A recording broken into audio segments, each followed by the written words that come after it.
The rest of the story.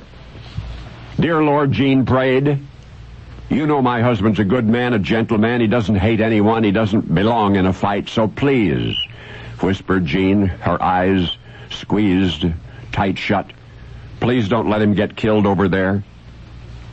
But for the moment it seemed a futile prayer. For clutched in the young wife's hands was a telegram that she just received from the War Department, missing in action, the terse message said. So despite her hopes and prayers, the worst appeared to be so. Only Jean could not then know the rest of the story. D-Day was many weeks past, but the Normandy beaches were still a perilous place to be.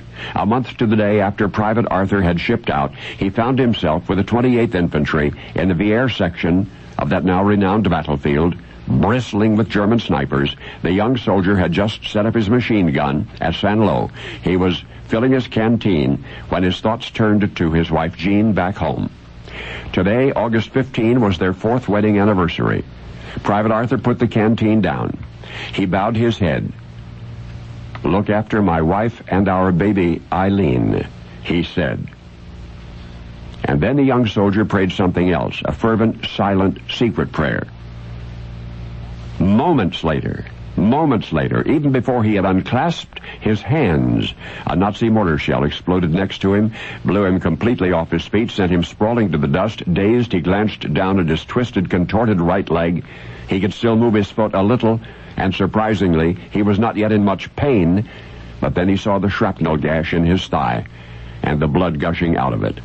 He shouted for a medic. He was discovered. They carried him off the beachhead on a stretcher, transferred him to an army hospital in England. The good news was that the doctors had saved his leg. They even hoped the shattered bones would mend without lasting ill effects. But the injured right leg was to heal almost an inch shorter than the left one, and would remain so forever after. While still in traction in the army hospital, though hurting and homesick and unable to move, he took charge of morale in his ward. He kept the other soldiers, many of whom were in desperate shape, he kept them talking and joking and even singing. The only married father among them, he became their big brother, drawing those especially fearful or in need to his bedside, quietly inviting them to pour out their hearts. Oh, by the way, Private Arthur's prayer at Saint-Lô that day was answered, for he had prayed not for his own safety. Instead, he had prayed that somehow, some way, he would never have to kill anyone else. But once upon a world at war, there were 2 answered prayers, a wife's prayer for her husband overseas, and her husband's prayer for his enemies. You never knew him as a soldier at Normandy, awarded a Purple Heart without ever firing a shot. The gentle young man who, while painfully recuperating from his own war wounds, entertained and consoled his battle-scarred comrades. But do you know who that young man became?